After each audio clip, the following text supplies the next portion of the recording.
Dobrodošli in lepo pozdravljeni v 42. epizodi AS podcasta.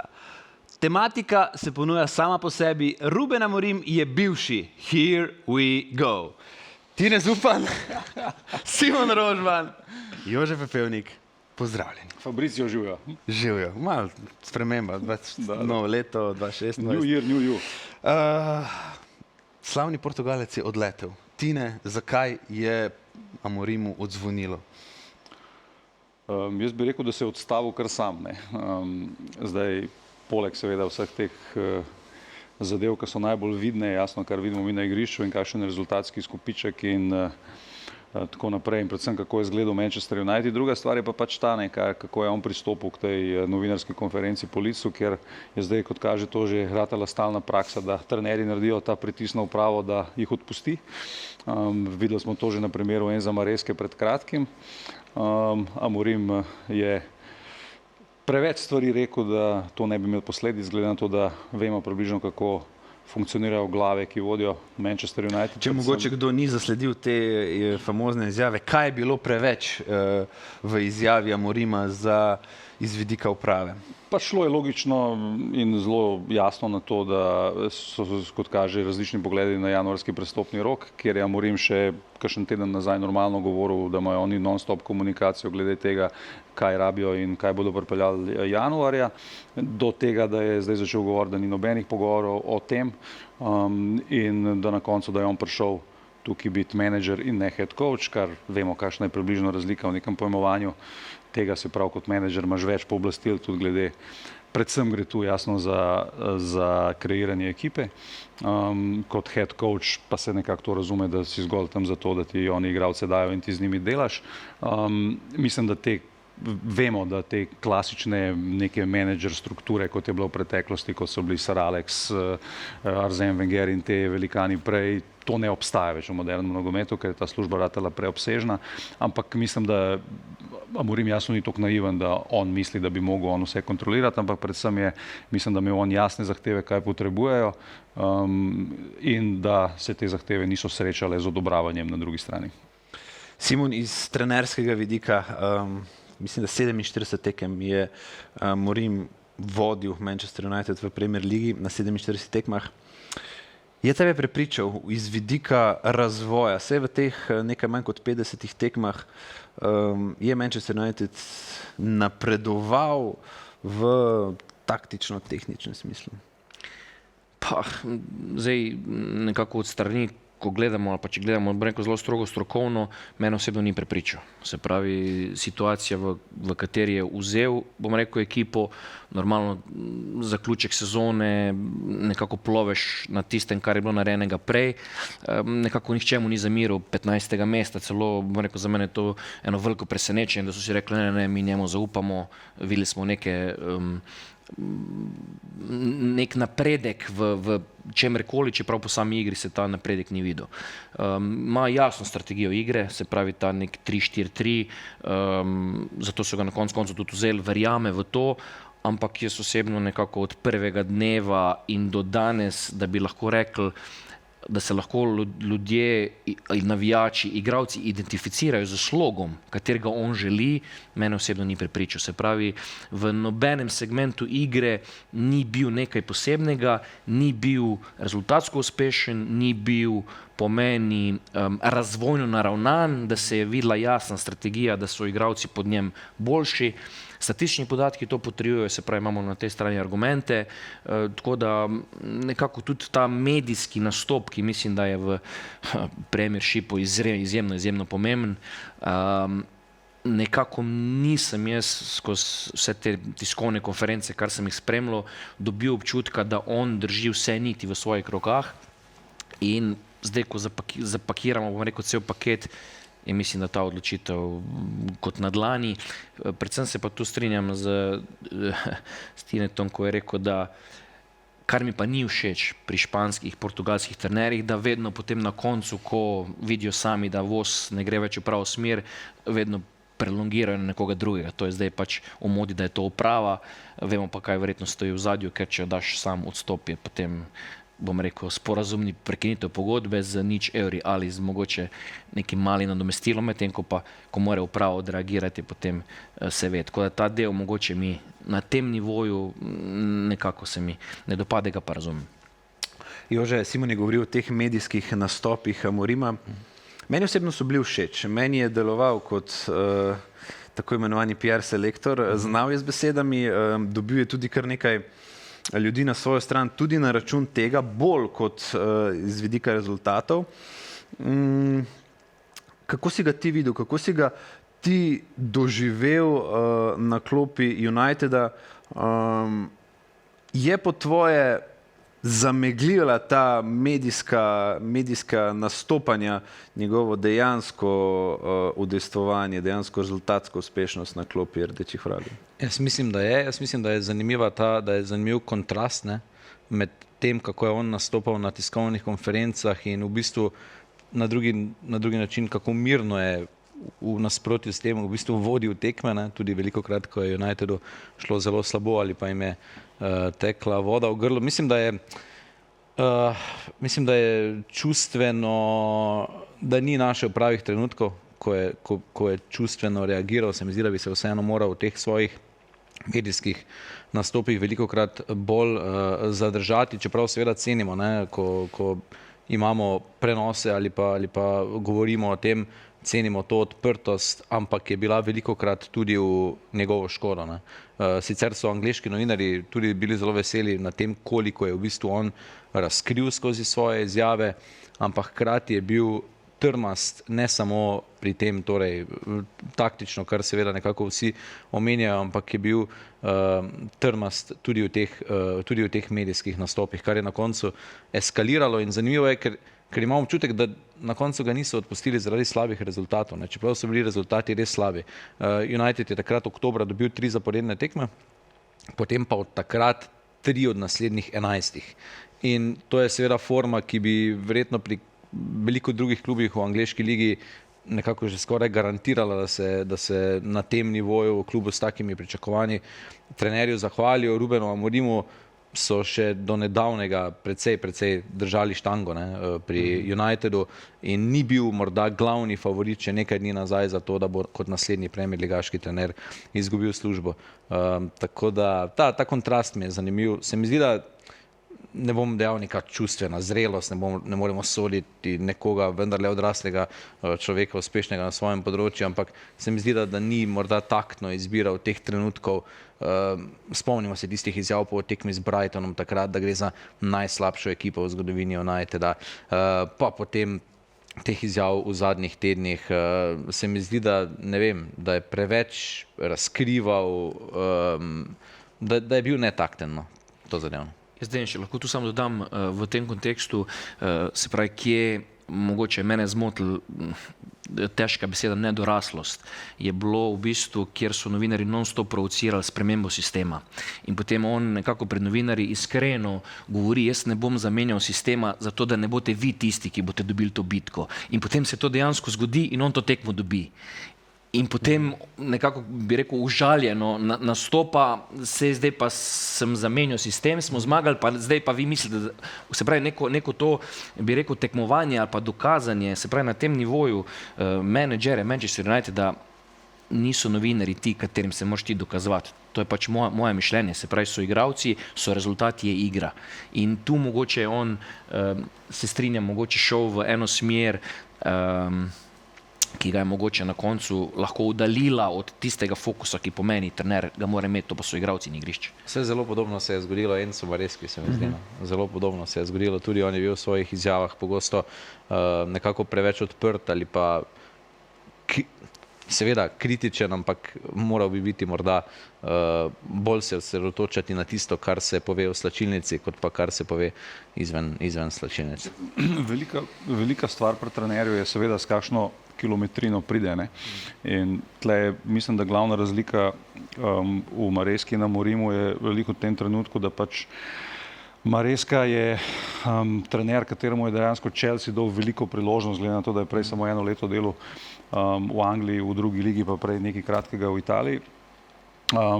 Amorim je pa dejansko prišel kot nekdo, ki je bil zmagovalec, seveda v povsem drugačni, ne bomo lagali, manj kvalitetni ligi, ampak je veljal za neko vzhajajočo trenersko zvezdo. Ne. In zdi se, da se je Amorim mogoče že od začetka tako postavil, da si je mogoče dovolil več, kot je kdorkoli mislil, da si lahko trener v takem kontekstu, kot je on prišel in ki je bil takrat United dovoli. Ampak glede na to, koliko je imela scena poln Kufr Ten Haga, ne, je on prinesel takrat neko osvežitev in mislim, da tudi zaradi tega so bili nekako rezultati v tistem času kar nekako potisnjeni v ozadje, ker so vsi nekako mu prvoščali in upali, da bi to bilo drugače, kot je na koncu bilo. Ne. Ker zdaj, če mi gledamo Manchester United dejansko v letošnji sezoni, vse to, da je on 5., 6., kjer je zdaj v tem trenutku, to je pač realno stanje in rezultat v tem kontekstu lestvice soliden. Seveda pa moramo gledati, da ne vem, so tam pol lige v nekih točkah, ne, in je to se zelo hitro lahko obrne tudi v negativo in da se zdi, da United že tedne išče to eno zmago, da ga dvigne med 4 ali pa med 5, pa kar tega ne doseže. Je pa res, da prej smo se to malo pred snemanjem pogovarjali tudi, kako je kadrovsko zadeva strukturirana, da v tem trenutku dejansko de facto ti imaš 12 igralcev, ki ti lahko igrajo, ne, kar tudi vidimo na zadnji tekmi naredil eno menjavo, ne, in plava čez to v tem urniku, ko so non-stop tekme, je grozen, ne, in oni tudi kdorkoli zdaj to prevzame, se pravi v tem trenutku je to neka začasna rešitev z Deradom Fletcherjem, je to itak problem, ker ti pač dejansko kaj zelo drastično niti stvari ne boš mogel spremeniti, razen mogoče v psihološkem smislu pa sistemsko. Ne. Simon, ko si govoril o tem ustrajanju v sistemu 3-4-3, ki ga je pripeljal s seboj iz Sportinga.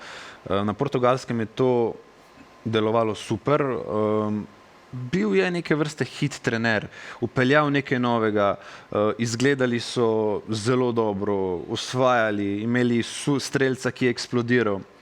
Ampak zanima me, kako se pol trener sooča s samim sabo, ko pride v novo ekipo, ko ima zakoreninjene, hočeš nočeš zakoreninjene neke principe, kako bi naj njegova ekipa izgledala.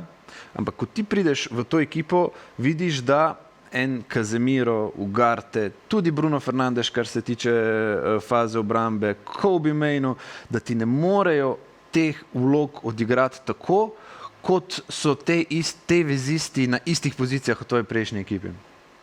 Mislim, da je zelo pomembno, da ima vsak trener razdeljeno svojo filozofijo.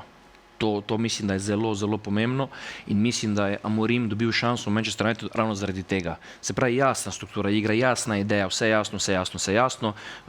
Ta, bom rekel, model igralcev, ki jih on potrebuje. Jaz mislim, da je on nekako vse to isto želel prekopirati, se pravi Manchester United. Zakaj? Zato, ker je on na tem polju samozavesten, on ve, kaj pije vodo.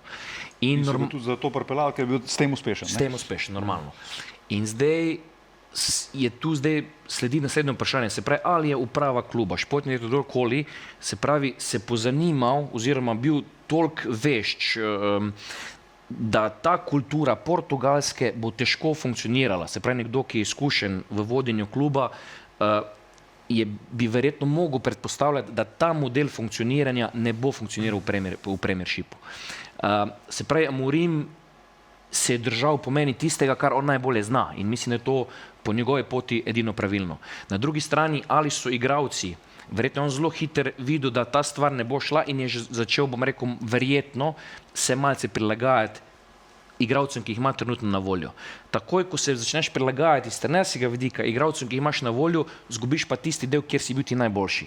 To je nekako moje videnje trenerskega posla.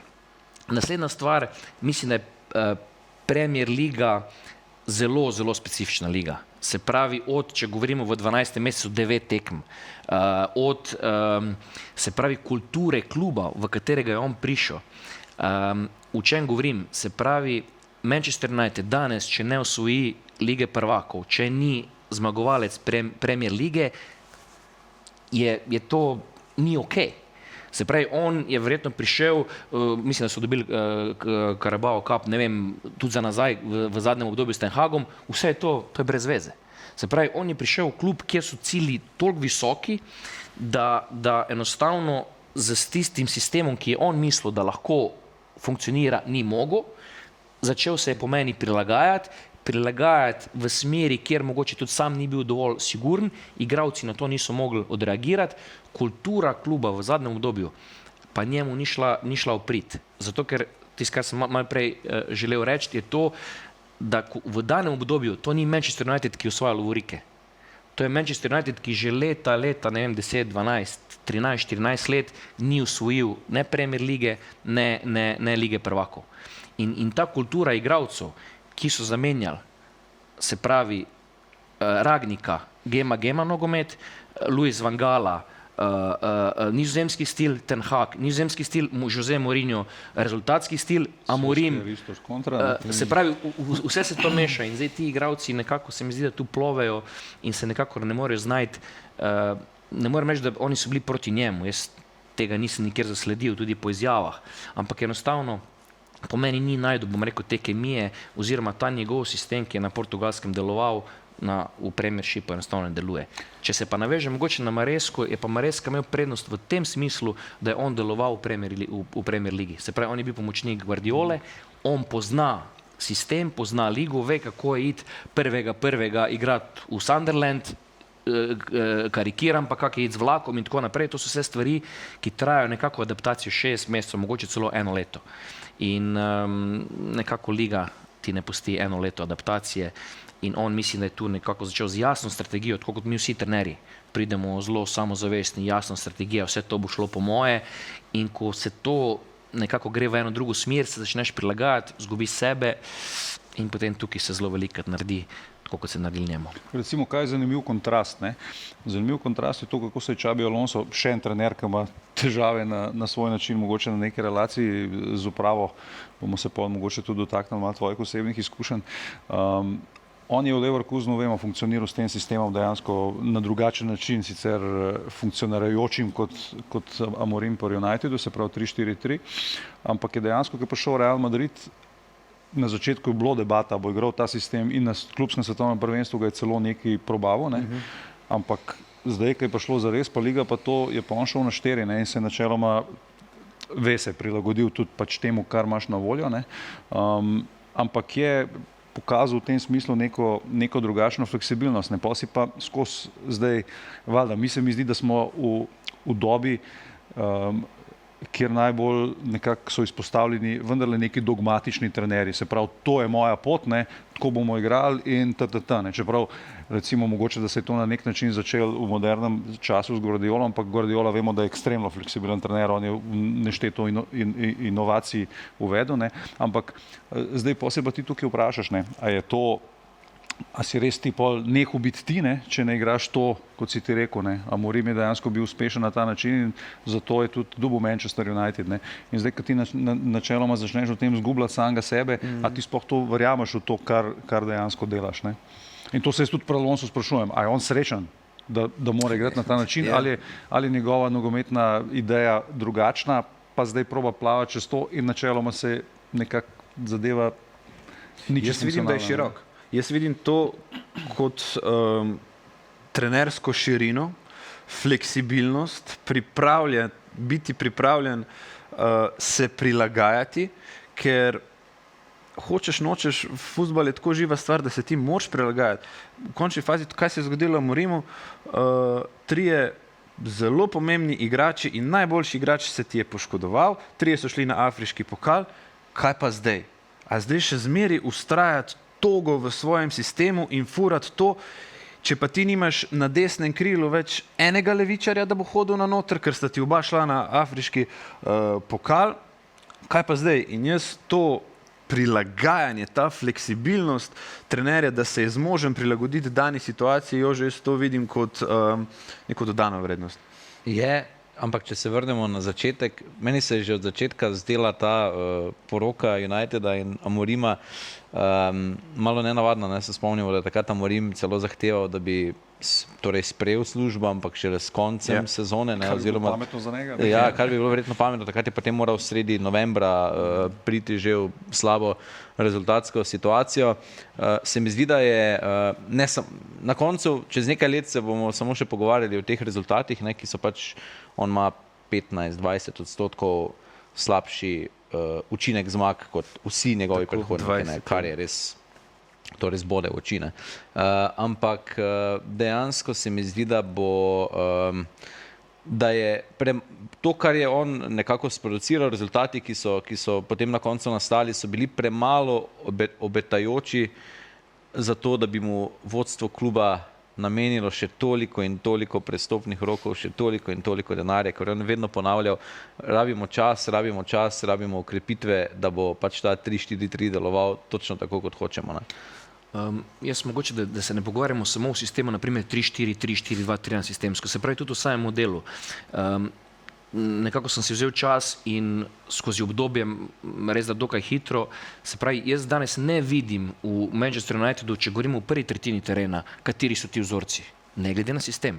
Če govorimo v srednji zoni, se pravi, kaj se želi, ali je to globina, ali je to više igralca na strani, ali je to hitro obračanje, ali je to zgoščeni prostor, ali je to 3-2-5 in tako naprej. Se pravi, znotraj same igre, ne glede na sistem, se iz mojega zornega, trenerskega zornega kota ni videlo, kaj Manchester United želi.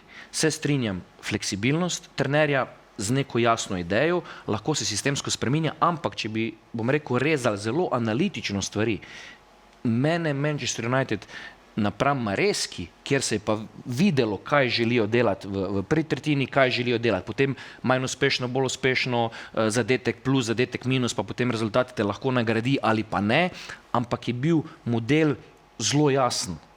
Kljub temu, da so tudi oni malce funkcionirali, pa 3, pa 4 in tako naprej, ampak posamezni segmenti igre, če primerjamo zdaj Chelsea ali pa Manchester United, vsaj kar sem jaz, bom rekel, videl, ali pa tudi na koncu faza obrambe, kaj si želimo, visok pritisk, srednja zona, srednji blok, nizek blok, kaj na strani, kdo izpada in tako naprej, nekako so bili dolgo časa nedorečeni. In tu nekako meni malce zmanjka ta njegov podpis, da rečemo, aha, on pa je res top menedžer. Daleč od tega, da je bil slab, ampak govorimo zdaj o Klopp, Guardiola, se pravi smetana svetovnega nogometa. Ko je Bašanović s Šeškom prišel na pogovor o Manchester United, je nam zaupal, da so ga med drugim prepričali z razvojem, z vizijo, da kje želijo odločevalci Uniteda videti Manchester United čez 2 sezoni. Da je njim jasno, da to trenutno ni Arsenal, ni City, ampak da skupaj tudi z Benjem Šeškom želijo se razvijati in skozi 2-3 sezon priti na mesta stare slave, kjer so včasih bili. Tine, dokdaj strmeti tej viziji razvoja, potrpežljivosti, čakati, kdaj je tista ločnica med tem, ko rečeš, pa dejmo še, dej še malo potrpimo, dej, sej bo, pa rečeš, ne, dosta više, pakuj, vozi, konec. Jaz mislim, da pri Unitedu ne 14 dni to traja. Ne, tudi jaz bi rekel, da so verjetno oni Amorima niso želeli zamenjati, ne zaradi tega, ker bi kaj videli, da gre to v pravo smer, ker nažalost ni bilo, pa meni je človek res simpatičen, ampak to, kar si gledal tako, kar je pač Simon to na bistveno bolj analitičnem nivoju povedal, ampak ti nisi mogel z ničemer videti, kam to gre. Da je zavogalo neka stvar, ki se bo pa zdaj velika zgodila na podlagi tega. In jaz mislim, da oni njega niso hoteli zamenjati predvsem zato, da oni ne bi spadali, da so na svojem prvem trenerju, ker vemo, da je to prvi trener tega trenutnega športnega sektorja, da ne bi oni na tem prvem trenerju že pokazali neko nedolgoročno kulturo, ne, in zgodbo. In nažalost so se zapletali pač v iste zgodbe, kot vsi predhodniki, ki so se odločali glede teh stvari v teh 10 letih po Fergusonu. In jaz mislim, da načeloma ta menjava v tem trenutku za Manchester United nažalost ni slaba, čeprav sem jaz zagovornik seveda dolgoročnega zaupanja trenerju in da verjameš v neke stvari, ki se dogajajo. Tudi Radcliffe je zelo nesrečno povezoval tisto obdobje z začetkom Artete, pa potem je pokazalo se, da Arteta dejansko veliko prej prišel do rezultata pri Arsenalu, kot je to že trajalo negativno pri Amorimu.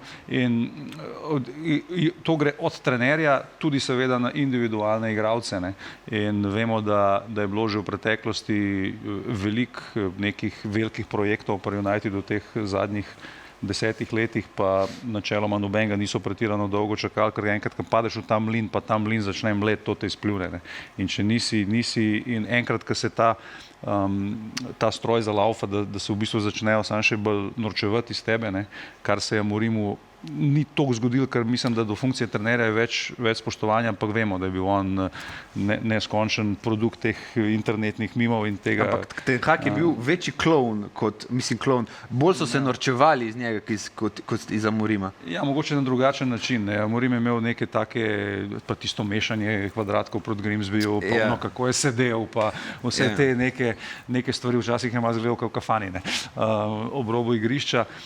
Jaz mislim, da pač preprosto moderni nogomet ob vseh klišejih in floskulah, ki jih stresajo vsakič, ko se neka nova zgodba začne, preprosto je ratala industrija totalne nepotrpežljivosti, ker se v njej preprosto vrti preveč denarja. Tudi zato, ker je ekosistem Premier lige postal čisto drugačen, kot je bil še 10, kaj šele 20 let nazaj. Pred kratkim sem bral to morda primerjavo ali paralelo, kako se je Arsenalu v bistvu spremenilo okolje, ne, ko so imeli Highbury konec 90-ih z 38,000 sedeži, nekaj takega, in je United na vsak match day ustvaril toliko in toliko več denarja, ker imel enkrat večji stadion. In potem so oni rekli, nič, mi bomo zgradili nov stadion, ampak potem se jim je naenkrat zgodil Chelsea, ne, ko je prišel Roman Abramovič in je čisto spremenil v bistvu ekosistem, neka finančna pravila igre, ne, koliko moraš ti vlagati, da lahko ti sploh tekmuješ za prvo, drugo mesto v Premier ligi. Danes pa je to pač de facto Superliga, v kateri imaš 10 klubov, ki vlagajo, vsaj 10 klubov, ki vlagajo res ogromno. Ne. Ki bodo države, ne. Ja, in točkovne razlike so zelo majhne. Na koncu koncev še vedno lahko verjetno ligo osvojita 1, 2 ali pa 3, ne. Ampak ta konkurenca za prvo šesterico, sedmerico je pa res ogromna. Je pa še ena zadeva tukaj, rezultat je sveta stvar. In jaz kot trener, ko nijem rezultata, rečem, da razvijam igralce. Meni je v bistvu smešno, da nekdo v Manchester Unitedu razmišlja o tem, da bo razvijal igralcev, kjer imajo v mesecu decembru sem zasledil 9 tekem. Se pravi, tekma, regeneracija tekma. Se pravi, kaj pomeni meni razvijanje igralcev, je to, da on preko treninga in normalno preko tekem, da se ga nekako dozira. Tako da te zadeve programske, se strinjam, dolgoročnosti več ne obstaja.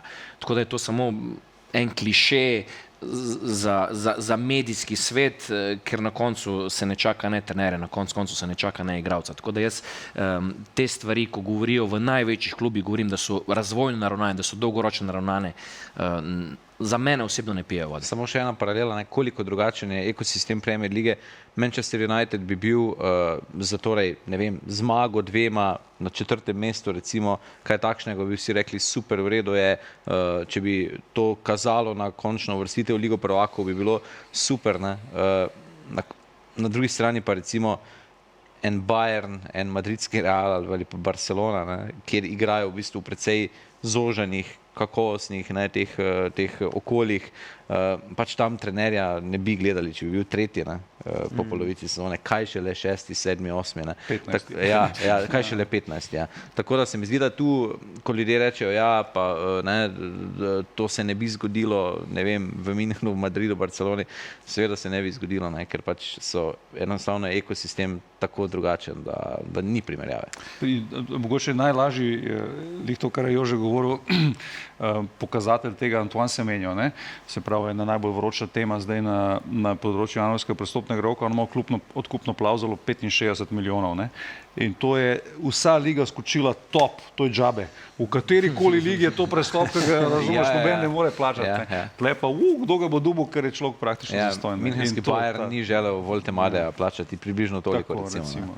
Ko si menjal to pozicijo na lestvici, trenutno pozicijo na lestvici Uniteda, zasledil sem eno grafiko zadnjih 47 tekem oziroma lestvico v obdobju Rubena Amorima. Ta pa je zaskrbljujoča. Se pravi, na prvem mestu je Arsenal s 103 točkami, sledijo Manchester City in Liverpool ter Aston Villa z 90. Manchester United je 14 z 58. Ne? In to je ta zgovoren pokazatelj, ki govori, da ta zgodba, ta veličina enostavno ne gre v pravo smer. Biti 30 točk za, City, Liverpool, Arsenal, ampak to je tudi Aston Villa, to ni nerazvojno, ne v skladu z veličino tega kluba. Ampak ti cikli so se dogajali Unitedu, Liverpoolu, Arsenalu skozi zgodovino. United je prvi naslov pod Fergusonom osvojil po 26 letih, Liverpool po 30, pod Kloppom. Tako da ti cikli so se dogajali, je pa danes seveda drugače, ker pač obstaja internet, obstajajo socialne mreže, obstajajo podcasti, kjer zdaj mi v neki državi, ki ni direktno povezana z Anglijo, pač seciramo, Manchester United. Me pa zanima mnenje vseh, v bistvu vas treh, ker se mi zdi, da je dodaten mlinski kamen okoli vseh trenerjev Uniteda v zadnjem času, v zadnjem desetletju in pol, to, da nekdanji nogometaši Manchester Uniteda tvorijo pa v bistvu to medijsko prvovrstno, prvo ligo in se mi zdi, da je to res dodaten pritisk za kogarkoli, ki sede na tisto klop. Se mi zdi, da je ta fenomen v 90-ih, ne da se spomnim, ampak sem prav, torej, da so bili nekdani Liverpoolovi uspešni nogometaši, glavni panditi, seveda ne v tem obsegu kot danes. Danes pa pač imaš večino teh ljudi, ki ustvarjajo to mnenje, so nekdani nogometaši Manchester Uniteda iz najuspešnejšega obdobja kluba. Pa jaz lahko iz svojih izkušenj nekako rečem eno stvar, se pravi, kot trener Reke, mi osvojimo pokal in jaz sem najsrečnejši človek na svetu in mi smo ga že 5-krat. Se pravi, vse, kar ti v bistvu tako, zdaj govorim iz vidika Morima, ne glede na to, da so to različni svetovi, ampak občutki so pa isti, na koncu smo vsi ljudje, in si predstavljam, da, bom rekel, vsi ti bivši nogometaši zaradi medijske, zaradi branja in vsega skupaj, nekako so taka težka opozicija, da je ekstremno težko, ne samo trenerju, tudi igralcem, ker na koncu, ko bojo oni osvojili Ligo prvakov, bo rekel Roy Keane, jaz sem že 2-krat. Se pravi, vsak uspeh se zniža in vsak neuspeh se pa potencira, ker ko sem jaz bil, smo bili mi prvi, zdaj ste pa vi 7. Se pravi, ta res medijski pritisk oziroma ta negativizem trenutno, ki se vrti okrog Manchester United, vemo, Paul Scholes, Nicky Butt, Roy Keane, Gary Neville, Sir Alex Ferguson nekako še vedno vpleten, je tako težko narediti pozitivno atmosfero po meni okrog ekipe, okrog na koncu kot so kluba, da je se vrniti na pota stare slave, bo pretekla še kar, bom rekel, leta in predvsem mislim, da selekcija in ena vizija, ki tudi jaz se strinjam s tem, ne vidim tu ene lepe prihodnosti za Manchester United v naslednjih 3, 4, 5 letih. Kaj je zanimiva stvar, Peter Schmeichel, največji golman Uniteda v zgodovini, je enkrat... In gost, Neca Vidmarja. Je enkrat rekel, da se je on bolj veselil z naslova prvaka svojega sina, ki je bil golman v Leicesterju, takrat v sezoni 15-16, ko so bili prvaki, kot svojih naslovov pri Unitedu, ker ko si z Unitedom nekaj osvojil, si samo dahnil. Mi smo za ja.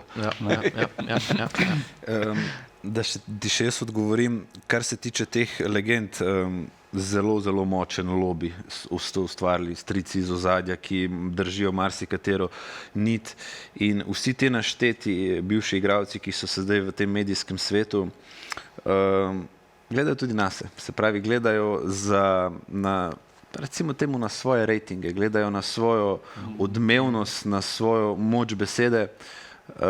Ful se spomnim Simonove izjave, ki mi je rekel pol leta nazaj, ki je bil na Hrvaškem, da imajo igralca, ki je bilo konec vikenda, ponedeljek emisija in vsi gledajo, kaj bi Joško Jeličić rekel. Se pravi, to je zdaj taka neka doba, da te panditi, da te ljudje so eni zelo močen medij.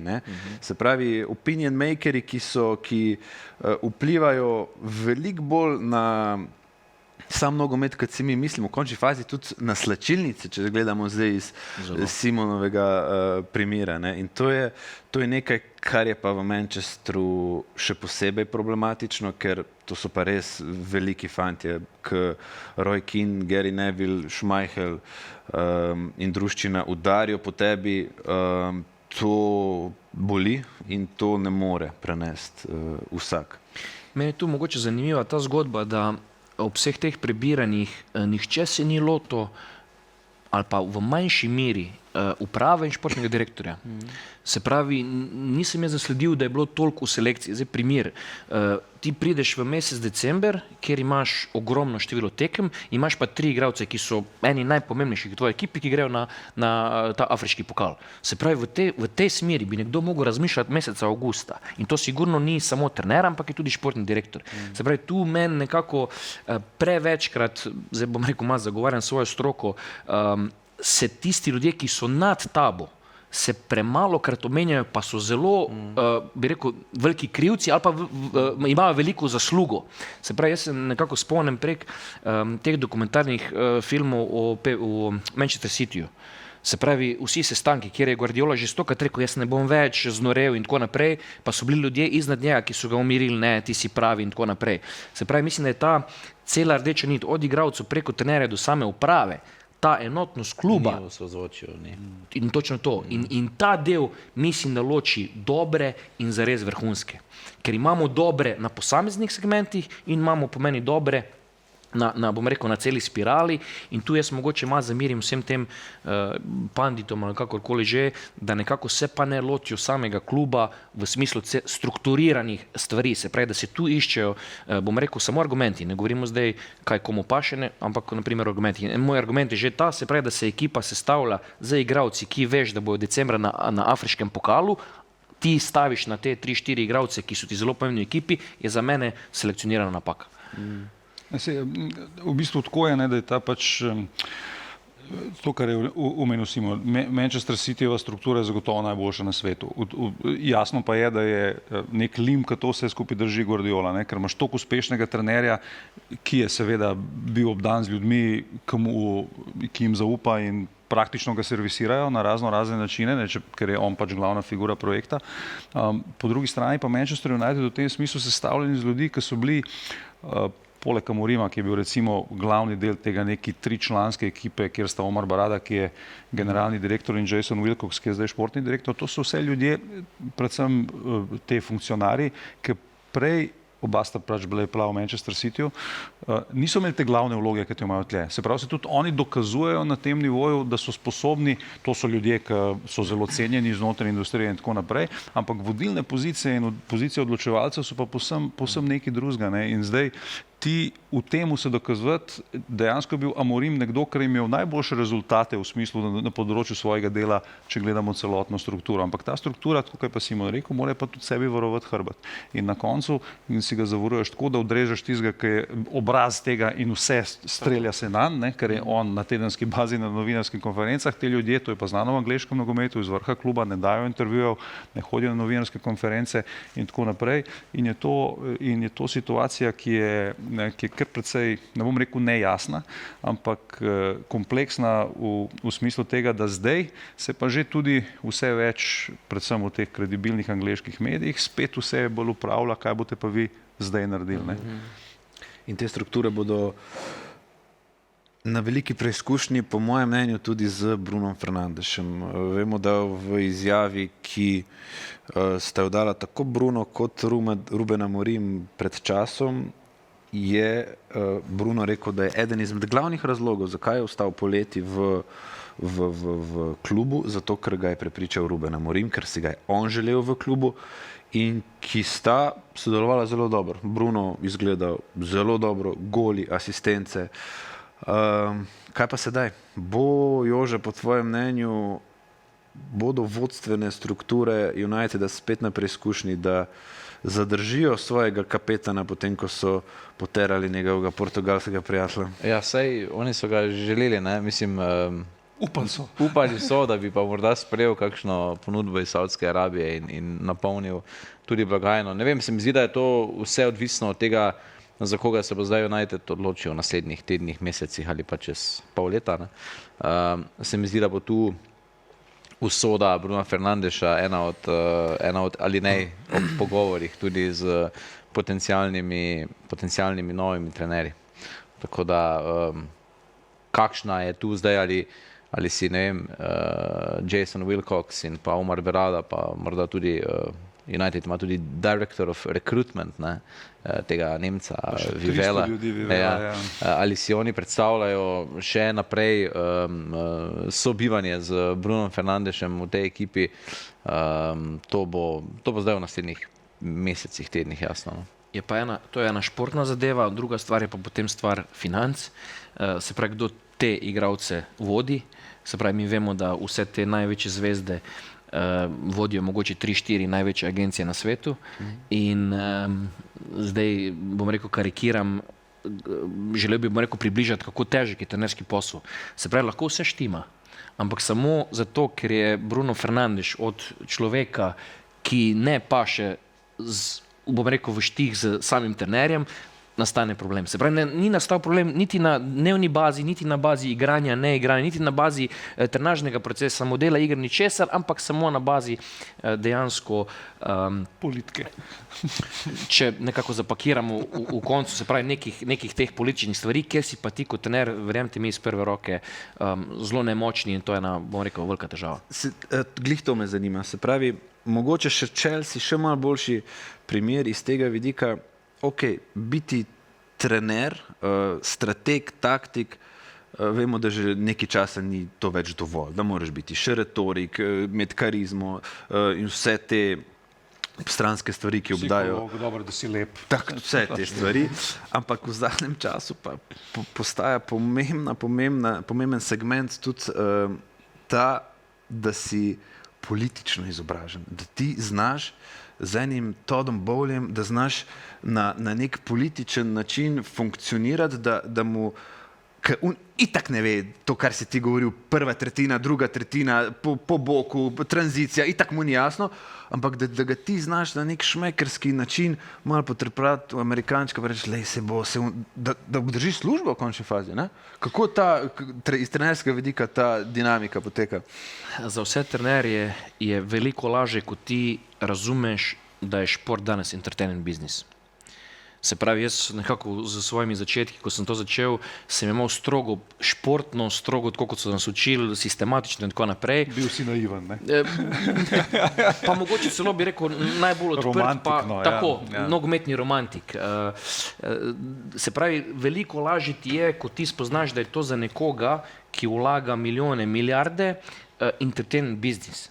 In on na drugi strani nekdo, ki pogleda tekmo in ugasne televizijo in se za njega zadeva konča za tisti dan. Za tebe se šele problemi začnejo. In potem na sestanku v ponedeljek, kjer on pride svež, ti pa, bom rekel, z razbito glavo, je ta, ko si Denis omenil, vloga zelo pomembna. Bom rekel, ta tvoja širina, ta, bom rekel, neka političnost, reševanje statusa. Ampak enostavno je vse skupaj ratalo tako glamurozno, da je zelo, zelo, zelo pomembno tisto, kar sem prej rekel, se pravi ljudje, ki so okrog tebe, se pravi, da je to neka transverzala zaupanja, je pa problem, ko prihajajo slabi rezultati, ko pride ego na dan, kdo ščiti komu hrbet in še pač nekako skozi svoje izkušnje trdim, da takrat, ko je ta transverzala res enotna, res odprta, se pokaže v kriznih trenutkih, res drži skupaj, potem na koncu izplava definitivno nek uspeh. Ali to rezultatski prodaje, kakorkoli. Ko pa tega ni, ko se nekako začneš skrivati, tudi ta odločevalec na koncu, verjemite mi, bolj posluša tistega, ki je prvi pod njim, ko pa tisti, ki je drugi pod njim. In tukaj... Nikoli drugi. Nikoli drugi. Je pa za nas, Slovence, pomembno sledeče, kaj ta menjava pomeni za našega Benjamina Šeška. Vemo, da v vseh teh izjavah Rubena Amorima je bilo velikrat Ben ono, Ben tisto, Ben ga je imel rad. Mu je zaupal, so bile neke v začetku, ga je tudi kdaj dal na klop, ko nismo čisto razumeli, ampak je verjel van, veliko bolj kot v Zirkzee in ostale napadalce. Poigral sem se z eno mislijo, Tine, in sicer v primeru, da postane nov trener, kdorkoli, ali je to Fletcher, ali je to Southgate, ali je to Glasner, kdorkoli, da se upiči v Rasmusa Højlunda. Højlund v Napolju igra odlično. Je na posoji. Mi teh podrobnosti tega posla ne poznamo. Vemo, da se Lukaku vrača iz poškodbe, da Conte bi napadalca eventualno lahko imel. A nas mora biti strah, da se lahko v teh mikromanagementskih biznisih pojavi neka luknja v zakonu te pogodbe o posoji, da se že januarja vrne Hojlunda? Pač mene ni strah, ker jaz nisem patriotsko toliko obremenjen, da bi izkostavil čala to gledal. Jaz mislim, da Šeškova situacija je večplastno kompleksna. En problem je potencialno Hojlund, mislim, da je tle veliko odvisno od sezone Napolija in jaz vsem bi težko verjel, da je zanj še neka prihodnost v Manchesteru, je pa seveda nogomet zelo nepredvidljiv. Meni se bolj zdi celo večja nevarnost, kdo je next big thing, ki ga bo United nekje videl, ker vemo, da pač prvo kot prvo brutalnih osrednjih špic v Evropi je zelo, zelo malo, gol je na nogometu najtežji dati, se pravi, taki igralci se toliko pa toliko plačajo in mi tudi mogoče z neke stvari naivno razmišljamo, rečemo, za Šeška so dali 70 milijonov, valjda ga bodo trpeli. Arsenal je dal za zadnjega veznega 70 milijonov Zubimendija. To ni zdaj denar, ki je, prej smo imeli Semenja, ki bi njim pomenil, da zdaj morajo pa 10 let z neko idejo ustrajati, če se njim ne zdi, da to gre. Zelo je odvisno od tega, kakšen nogomet bo igral United, jaz mislim, in če bo bil tak trener, ki bo on odgovarjal temu nogometu, se pravi, da bo to vendarle mogoče malo bolj divje in tranzicijsko, kar vemo, da Šešku paše, bi bilo lahko to zelo dobro zanj, Hojlund gor ali dol, ker Hojlunda mislim, da zdaj januarja ne bo, to smo si na jasnem, pa tudi verjetno koga drugega ne, se pravi, on načeloma bi rekel, da ima relativno mirne pol sezone, da splava in da se ustali in da saj pokaže neke zametke tega, za kar je on prišel v United, ker roko na srce smo do tega trenutka zelo malo videli. Razlogi so seveda takšni in drugačni, kakšni tudi mu grejo na roko, mnogi pa nažalost ne, ker je podobno kot po Tomorimu, mi se lahko pogovarjamo o 100 simpatičnih stvareh, ampak igrišče na koncu pa ne laže. In jaz mislim, da je to, Manchester United je klub, ki je skozi zgodovino bolj kot ne in tudi skozi to zadnjo desetletno zgodovino po Fergusonu, o kateri se največ pogovarjamo, igral zelo direkten nogomet. In tudi Ferguson, načeloma njegov nogomet je bil zelo, gremo na boke, gremo noter, bil je bolj simplističen od tega, kar mi zdaj spremljamo v moderni taktični eri. In če bo United zdaj iskal nekoga, kot je, ne vem, Iraola recimo, je mislim, da tak nogomet, ki je ekstremno hiter, ki gre žoga zelo hitro gor, ki je zadeva posvečena precejšnji direktnosti in teh hitrih prehodih, to mislim, da njemu lahko paše. Če bo United šel v drugo smer, kar se tudi nekako nakazuje zaradi športnega direktorja, ki je prišel iz Cityjeve strukture in seveda je živel ta Guardiola sistem in to se tudi nekako namiguje v medijih, če bi šel v nek Mareska, bolj strukturiran fuzbal, je to mislim, da za Šeška lahko problem. Tako da jaz mogoče ne bi to gledal tle na morebitno konkurenco, bolj bi gledal na to, kakšna bo sploh strateška odločitev glede tega, kakšen model igre bo Manchester United v prihodnje imel. Ja, mislim, da se pač Šeško v tem trenutnem modelu nikakor ni znajdel v modelu, kjer je bil dejansko Mbumo tisti, ki je najbolj vegetiral proti golu in je Kunja nekdo, ki ne igra na dva dotika, vemo. In tle on se mi zdi v nečem tem zgubu, ni pa edini. Je pa res, da je pač breme na njemu večje, predvsem zato, ker je nov in predvsem zato, ker so pričakovanja taka in predvsem, ker si številka 9 Manchester United. In statistika. Brez tega pa. Se pravi, konec sezone pod črto assist goals. Edina rešitev z vsem, bom rekel, našim navijaškim srcem in vsem zabenja statistika.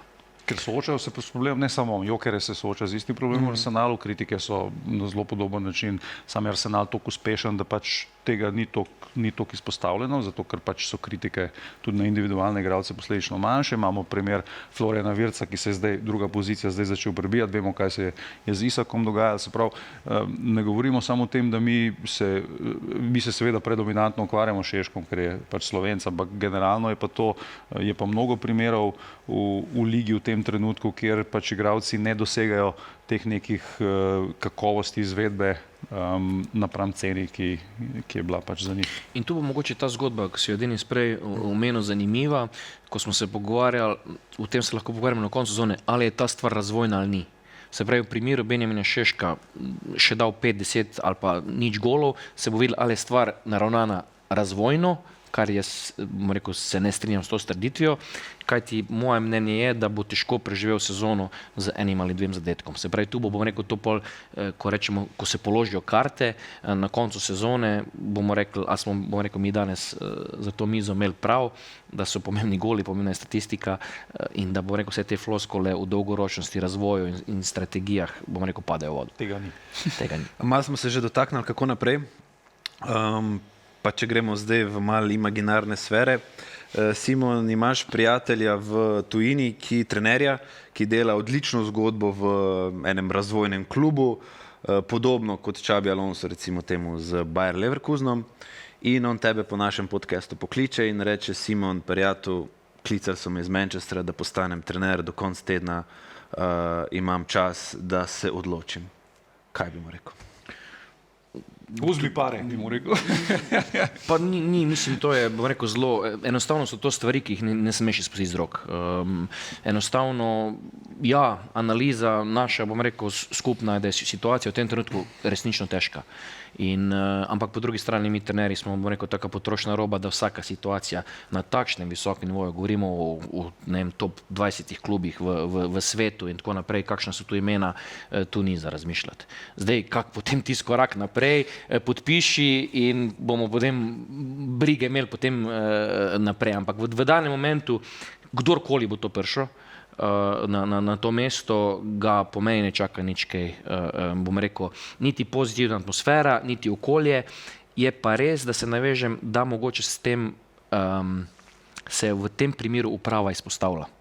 Ker zdaj so se lahko skrivali za trenerjem, zdaj naslednja izbira pa ne sme več biti, bi rekel, napačna. Ker naslednji na tnalu, če tako rečemo, pa mislim, da ne bo več trener, ampak bo športni direktor. Jaz mlademu nadobudnemu trenerju ne bi svetoval Manchester United, ker enostavno to, koliko jih je United požrl trenerjev, to, da najbolj izkušeni, jaz ne vem, če bi Carlo Ancelotti trenutno bil kos, pa ga v mojem pogledu en najbolj izkušenih trenutno trenerjev, te mašineriji, ki te požre in te izplune tako surovo, tako grobo, in zdaj iz vidika nekega mladega trenerja, ki želi delati, ustvarjati trenersko kariero korak za korakom, bi po mojem mnenju bila napaka trenutno prevzeti Manchester United, prevelik zalogaj, ker so klici, ki pridejo samo enkrat, ne? Ja, Se to tudi za Šeška velja, Ja, ko mu seveda, vsi očitajo, tako, zakaj ja, ni izbral. ja. To se ne moreš reči, ne, Ja. to, kar Simon rekel. Meni je, mislim, ne smejo narediti naslednje napake, ne, United naredil, koliko napak je zdaj že naredil, oziroma morda kdaj napako tudi s tem, da morda pa s kom ni ustrajal še mesec, 2, 3, to nikoli ne bomo vedeli, ne. Ampak če smo kaj spoznali, vsaj sam sem včeraj pomislil to, ko sem pač potem zvečer si vzel čas, pa malce čez te angleške spletne strani poskrolal, kako v bistvu velika sta United in Liverpool, ne, koliko sta, mislim, to, da je odšel Enzo Maresca, je bila velika novica, ne, ampak v primerjavi s tem, da je odšel Ruben Amorim iz Manchester United, da se mi zdi, da vseeno minorna in ta nivo v bistvu celodnevnega spremljanja, kaj se dogaja, kaj se je zgodilo, to je res neverjetno, mislim, fascinantno. Ne, problem je to, da tudi, veš, zdaj se postaviš v njihove čevlje, ne, pa začneš malo razmišljati, kdo je kandidat. Jaz mislim, da največja neumnost je težka beseda, je, da ti zdaj nekoga nastaviš do konca sezone. Pa ti si v sezoni, kjer ti je vse na kocki, ti se boriš za Ligo prvakov, to, levo, desno. Nabo da ti zdaj rečeš, ajde, tale bo do konca sezone in spet se boš ujel v isti mlin, ta bo naredil nek rezultat, pa boš dal 2-letno pogodbo in pogaš čez pol leta spet menil. Ne.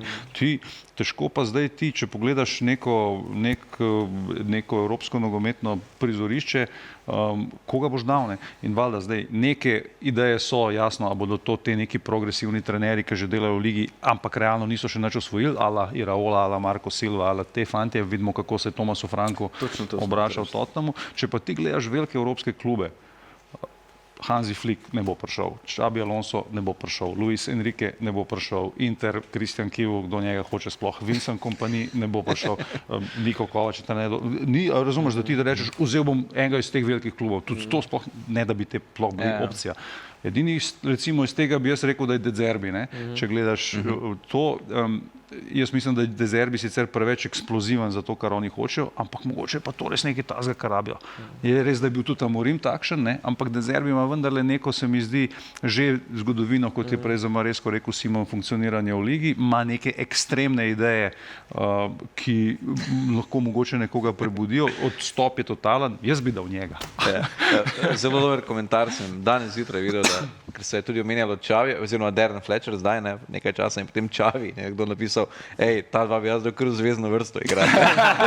Še zdaj, ja. Čavi ima problem, ker govori slabo angleško, ne. Ampak, na primer, če bi želel ocenjevati, jaz ne bi šel po isti poti, se pravi varianta Čavi, Fabregas v tem, isto bi se strinjal, mogoče res ekstremizem z De Zerbijem, mislim pa, da na koncu nekako skozi svojo kariero, pa nekako kot dlje časa spremljaš, v tem trenutku uprave sprejemajo zelo pohitrene, bom rekel, odločitve in ta pritisk iz ure v uro. Spomnim se ene anekdote enega mojega prijatelja, ko je po eni tekmi ga predsednik poklical, je rekel, sedite se v avto, mi je rekel, kam pa grema, in sta se vozila po cesti, in rekel, iščemo trenerja. Hočem reči, se pravi, v tisti paniki, v tisti nuji nekako iščeš in jaz ne da se bojim, ampak nekako mislim, da Manchester v tem trenutku razmišlja nekako na isti način, nekako preživeti do konca sezone, to nekako pogasiti, hkrati pa to strateško nekako zelo, kako bi se izrazil, neprimerno, da temu rečem, veličini in vsemu, kar spada zraven. Jaz imam za Simona eno vprašanje. Vseeno, ne govorimo o primerjalno tako velikih klubih, velikih okoljih, ampak kje je bilo z tega vidika morda pritiska okolice, pa nekega namigov teh in onih ljudi, ki je bilo najtežje na Reki v Sarajevu. Daleč izpred vseh. Dobro, gre za to, da pač Sarajevo velik klub, izredno velik klub, bom rekel na področju bivše Juga, pa na koncu v sami, mogoče bi lahko Sarajevo primerjal v smislu regije, se pravi v smislu države, mogoče zdaj Manchester Unitedom, se pravi govorim po neki tradiciji, po bazi navijačev. Največji klub, ki se ga vodil? Po tvoji občutku veličine kluba. Občutku veličine v državi. Pa ne, mislim, da je Maribor bil, kakršnokoli obdobje je Maribor v Sloveniji bil tu, Rijeka je imela svoj status na Hrvaškem, Sarajevo, bom rekel, v svoji. Je pa ta, mogoče v Sarajevo največji pritisk glih zaradi tega, bom rekel, Čaršije. Da rečem kaosa okrog kluba, se pravi, kdo komu kaj reče, ne, ta transverzala, koliko je pomembna, da je enotna, bi lahko mogoče bila ta neka, če lahko temu rečemo, neka primerjava. Ja, mogoče on, ampak se pravim, vsak klub ima specifiko in pač moram reči, da sem imel kar srečo, da sem vodil klube, ki kar, bom rekel, na našem področju nekaj pomenijo. Ful se zdaj povezuje Maresko z Unitedom.